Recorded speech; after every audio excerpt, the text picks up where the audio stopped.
There's a lot of serendipity in science. In the fall of 1928, a Scottish scientist named Alexander Fleming walked into his lab after a 2 week vacation and happened upon something.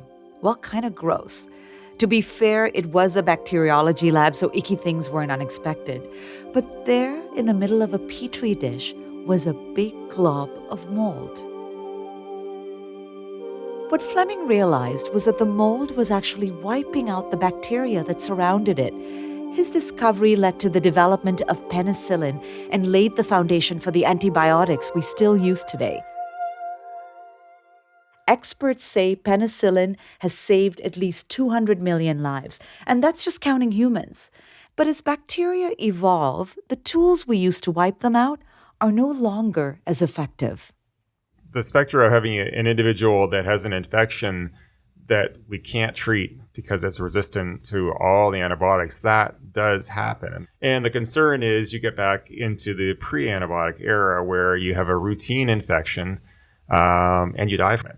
My guest today is Scott Weese, an infectious disease expert based in Guelph, where he heads up the Center for Public Health and Zoonoses at the Ontario Veterinary College. So yes, he's a vet. But he also happens to be the right person to talk about one of the biggest challenges threatening our existence as humans, antimicrobial resistance, or AMR. AMR has been building up since there were first use of antibiotics. And we know it's been a problem. And we had decades where, okay, it's not a big deal. We'll just make a new antibiotic. And then we started running out of antibiotics.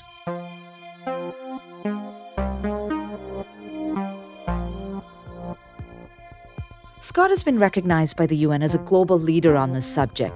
On any given day, you'll find him consulting on the toughest cases of animals sick from resistant pathogens. Sadly, by the time he's face-to-face with that dog, horse, or cow, they're usually in critical condition. And that has repercussions beyond the barnyard. I'm Manjula Selvarajah, and this is Solve for X, Innovations to Change the World, a series where we explore the latest ideas in tech and science.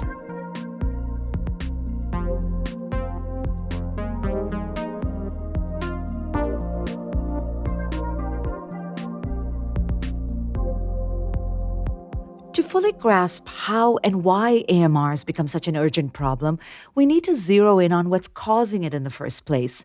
On its own, antimicrobial resistance is a natural process. But in our overzealous efforts to zap infections, we're actually speeding up this process. It's how we wind up with superbugs. And while this is very much a human health issue, as Scott knows, all creatures are connected. That means decisions we make about treatment in one area might backfire elsewhere in ways we don't anticipate.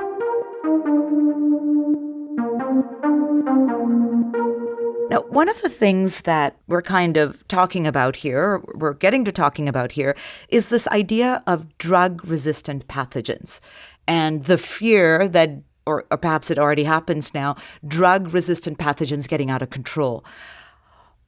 Give me a sense of what that looks like on the ground to you and other vets.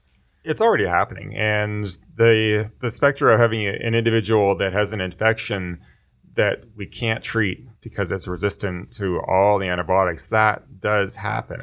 And the concern is you get back into the pre-antibiotic era where you have a routine infection and you die from it.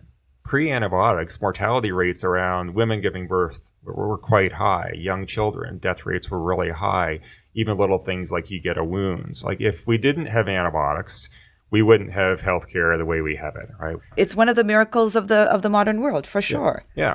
As we lose the effectiveness of them, people talk about the post-antibiotic era, and that's not realistic. We're hopefully never going to get near that. We do get in situations where infections aren't treatable or are treatable, but with very toxic, difficult to use, expensive, whatever you want to describe them, problematic drugs. And all these things layer on additional health challenges and additional cost. What does that drug-resistant pathogen look like in a person? How does it manifest itself? In general, if we look at a resistant bacterium, resistance is usually caused by genes that they pick up or genes that change that make the antibiotic ineffective, not able to work. And that doesn't change the bacterium, apart from making it resistant to the antibiotic. So the bacterium does what it would normally do. The problem is we can't treat it. So this person comes into the hospital and suddenly whatever you have in that institution doesn't cut it. And normally that antibiotic would work and the person would normally get better. But if they come in and they have a resistant infection and we don't know that at the start and the drug that we pick doesn't work, it's not because the bacteria are inherently more virulent or more able to cause severe disease. It's the fact that we're not able to treat them like we could have in the past. Because they've adapted. Yeah. This problem has been called the silent pandemic. Is that an accurate way to describe it? Well, it's probably very accurate because it fits all the definitions of a pandemic. It's causing a huge amount of damage. We look at number of lives that are lost. We look at the billions to trillions of dollars in economic costs associated with disease. But it's something that we don't pay a lot of attention to because it's not as dramatic and it's been sneaking up on us. You said that we are losing lives now. Can you give us a sense of that? Are there numbers to back that up? It's hard to say because this is a global problem. And a lot of the damage is being done in low and middle income countries where there's not as much surveillance and in young children because that's where a lot of the infections are. On the conservative side, 1 million plus people a year die because of antibiotic resistance. That's high. And when you start putting that together with other diseases that we pay a lot of attention to, it becomes obvious that this is a huge problem that we just don't really have that recognition of. As long as we keep having people that are sick and we keep using antibiotics and the same thing on the animal side, we continue this cascade to more and more resistance.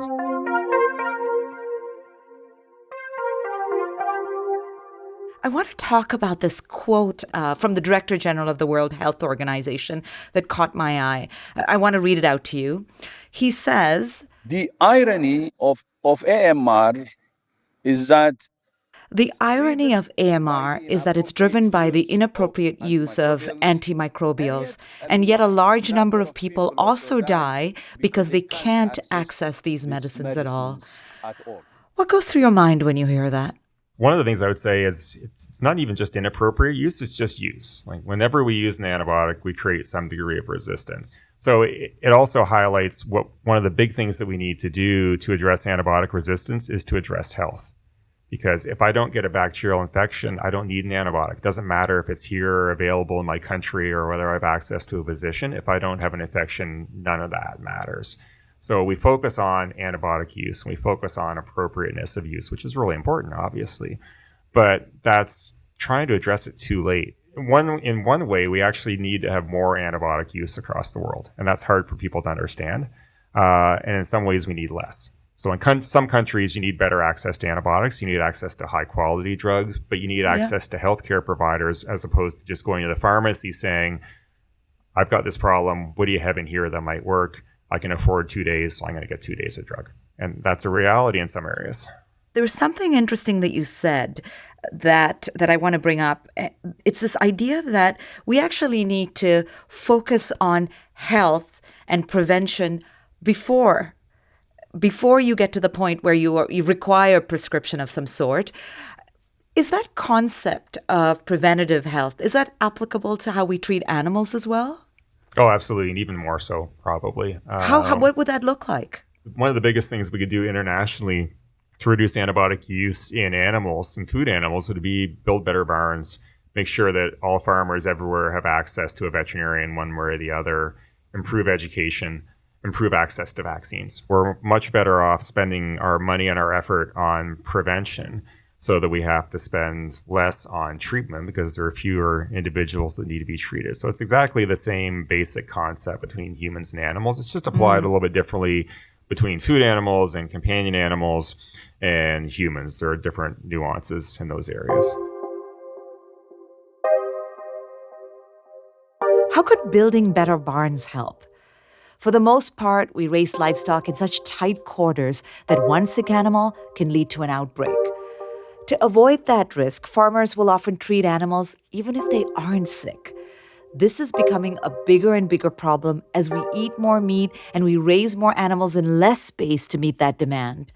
Annual global meat consumption has jumped nearly 10% over the last decade. So I asked Scott, just how common is the preventative use of antibiotics in animals? Depends on the country, depends on the species. It's quite widespread. And we know there's a lot of overuse of it. But a lot of the time, antibiotics get used because, that's what I do, because that's what dad did, because that's what grandpa did, right? And we're worried about bad things happening directly in front of us. So if I'm a farmer or if I'm a vet and I've got an animal in front of me, I'm worried about that animal in front of me. I kind of worry about resistance, but that doesn't impact me putting food on my table. So it's hard to get people to change because they're worried that if they change, something's going to go wrong. And to begin with, farming is also a tough business, right? So you want to make sure that you protect your flock or whatever the case may be. I wonder, though, this idea of talking to people or getting farmers and people in agriculture to change their views on the preventative use of antibiotics, is that realistic when we're talking about animals meant for food? And people need to feel safe about what ends up on their dinner plate. Yeah, and that's where you get into the complexity and get into the situation where we kind of need to use more antibiotics in some areas. And most countries, we would want to decrease the amount of antibiotics that get used. And we certainly know that use in animals can drive resistance. We certainly know that we have to use it. And it's that general line, use as little as possible, but use enough. And we have to find that sweet spot. And that sweet spot's tough to do because it really varies with species and farm and a lot of other things. But it's tough to get people convinced to make changes and things when, especially if you think things are going well, right? Yeah. I'm doing okay. I'm surviving. I'm making money. My animals seem fine. Leave me alone. Now you're showing up with this idea. Yeah. You can make guidelines, you can make regulations, and those can all play a role, but ultimately we have to change what individuals do, both with antibiotics and how we raise animals. And I think this is part of what makes this really complicated. How do you imagine getting buy-in? Because the people that you're advocating to, they could be anything from a pediatrician to a bird doctor.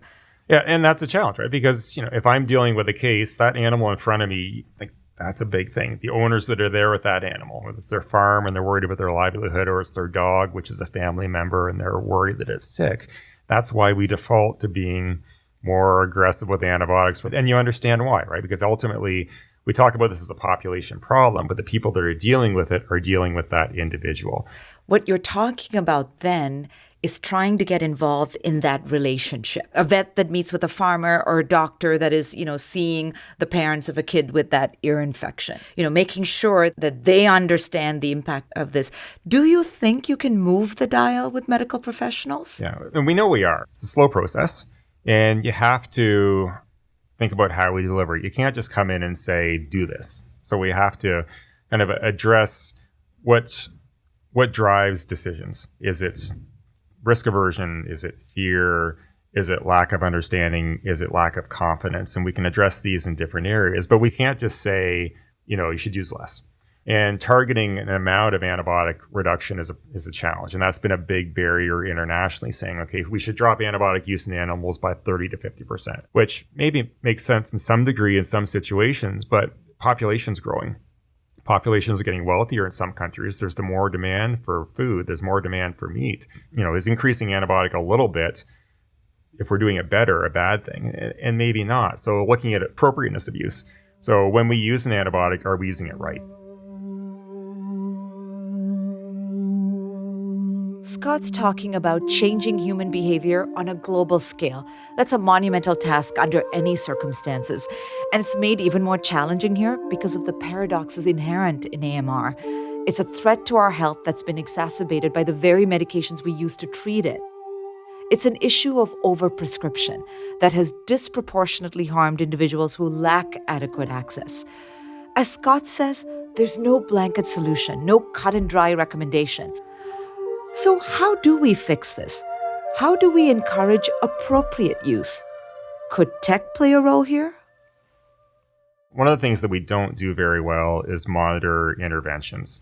So we can bring in a guideline or bring in a change, but if we don't actually know whether it worked, how useful is it? Or if we don't know how to optimize it. So tech can be useful in having a better understanding of what's going on. You have a dog, cat, cow, child that comes in and they're sick. If I can instantly and with high confidence say, yes, you have a viral infection, you don't need antibiotics. That's going to have a big impact. So patient side diagnostic testing is a big focus, as opposed to, I'm going to do this test, but the result's going to come back in 2 or 3 days. So I'm going to put you on an antibiotic right now, just in case, because we use a lot of just in case antibiotics. And then trying to integrate the whole pathway of how we use antibiotics and the outcome. So looking at our prescribing data, our resistance data, all our culture data to figure out what's driving resistance. And if we change something, what does that do, good or bad? Is there a particular technology that you've seen, used, experienced in this space that gives you hope? Well, I think a lot of it's actually just low-level tech. It's that supporting thing. So we're not looking at something that's come in and fix the problem. We're looking at all of these little nudges. So in humans, they have a system called AWARE, and it stands for Access, Watch, and Reserve. So which antibiotics should everyone have access to? And these are the ones that we're going to use first line, versus which drugs are more for some select situations, and which are the drugs we really want to save. And this works at the local level, but also works at the global level, because you can look at countries and say, okay, here are the access drugs we should have for all these different species. So we've got ways to look at what's been done in one species and reflect that in the other, and guidelines, categorizations are one way we can do that. What's at risk if we keep working in silos when it comes to animal and human health? We miss opportunities, and we miss opportunities to intervene when things cross those silos, when infections cross those silos or resistance crosses silos. And we also miss the opportunity to learn from what was done on the other side. How much resistance in humans is coming from animals? We have no idea. It's probably a very small percentage, but it's a small percentage of a huge problem, so it's still a big issue. But if we have a better understanding of, okay, I do this in an animal, or this happens with this type of food, how's that reflected in disease in people? I can figure out where I'm better off spending my time and money and energy. It's interesting, and I hope this isn't the case, that it is disease spillovers from animals to humans that generate that recognition. I hope that's not the case. Well, that's some of it. And I think as we see more zoonotic diseases, COVID, influenza, it kind of keeps reinforcing that concept that things move both directions. It really focuses on animals to humans, and that's where the main concern is. But it does go both directions. So everything that increases awareness of One Health probably helps. Then how do we get motivation to do things that maybe aren't as directly identifiable as fixing the problem, right? You say, I want to fix an antimicrobial resistance problem. Let's build better barns. It's hard for some people to make that link. Or I want to fix antibiotic resistance in humans. Let's build more wells in Africa. That would be a huge thing. If we had better roads and better wells in sub-Saharan Africa, you would tremendously improve health. You would reduce the need for antibiotics. You would reduce antibiotic resistance.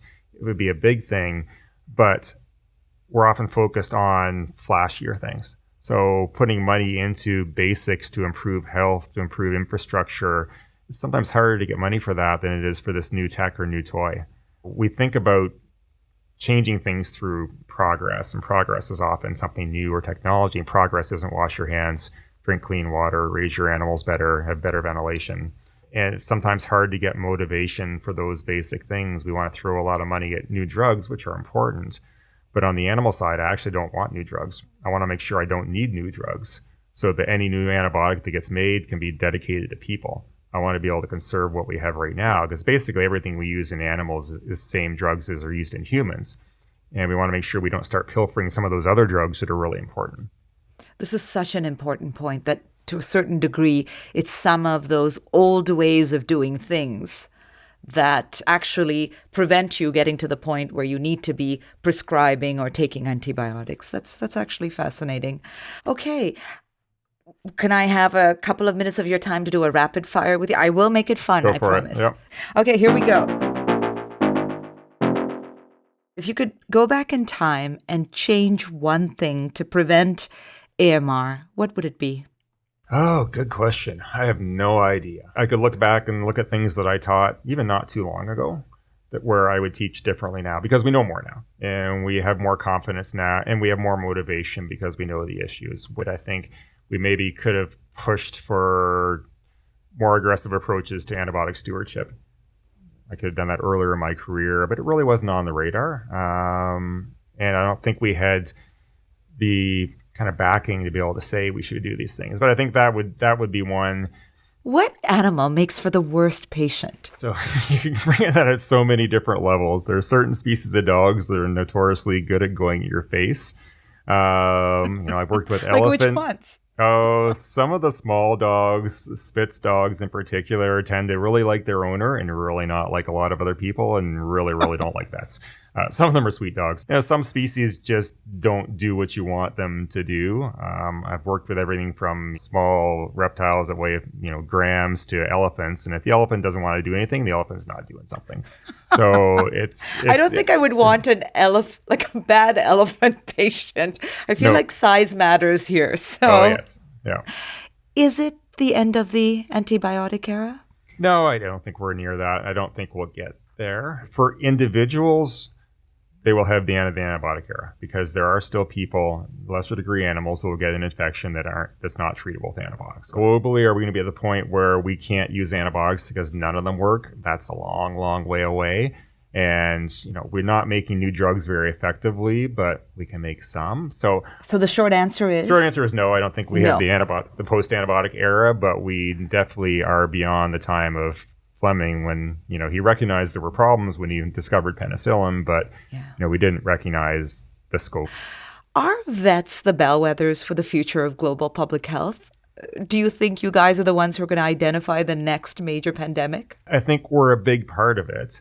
And it's one of these things everyone has to play a role because it might be the veterinarian that sees that first individual in an animal, or it might be the veterinarian stems the problem through improving health. It might be the farmer who first sees sick animals, because most of the next threats are going to be moving from wildlife into people directly or wildlife into domestic animals. And animals and people in contact with them are the early warning, and that's kind of what we're paying attention to with H5N1 influenza. So I don't think we can say anyone is the key player in pandemic preparedness. And more important than that is the early action and communication, because if a farmer or a vet or a physician identifies a problem, but then we can't act on it quickly enough, it doesn't matter. Veterinarians, animal owners, companion or food animal are going to play really important roles in this. They're part of the bigger solution. Yeah. Scott, you've been so kind with your time. Thank you so much. And such a fascinating chat. Thanks.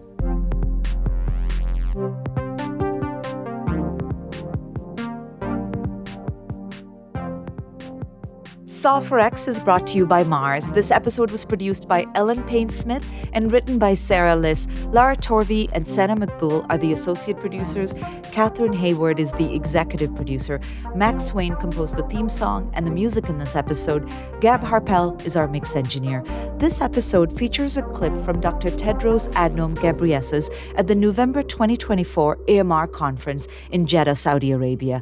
I'm your host, Manjula Selvarajah, and we want to hear from you. If you have a burning question or an idea that you're curious about, email us at media@marsdd.com. Solve for X is brought to you by Mars, North America's largest urban innovation hub and a registered charity. Mars supports startups and accelerates the adoption of high-impact solutions to some of the world's biggest challenges.